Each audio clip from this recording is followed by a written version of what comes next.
So we've gone through and we've cut all of our little flowers, our petals up, and then we end up with all of these things left over. What on earth are we going to do with those?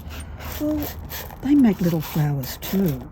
So you can have your little flower centre and just pop these around or going in the same direction. Nice and close, because you want your flowers to be nice little fatties. Not too much space. So get rid of as much space as you can, which comes to the next question, if you're a beginner, is how much space? You go as close as you can, and I use my cleaning pick that tells me how much space I need. If I can't clean the gap, it's too close. And what that means is your grout will fall out because there's not enough space.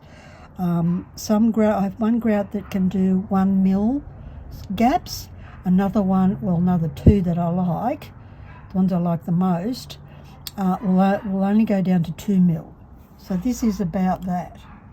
I can't fit that in there. It's too close and really just too hard to clean.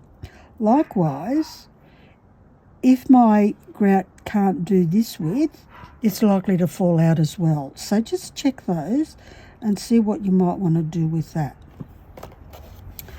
So we can just make our little flower using all of these things. I'll come back to you in a second because my hands are a bit wobbly today and it'll drive you crazy watching me. So there we have one cute little flower. The other thing you can do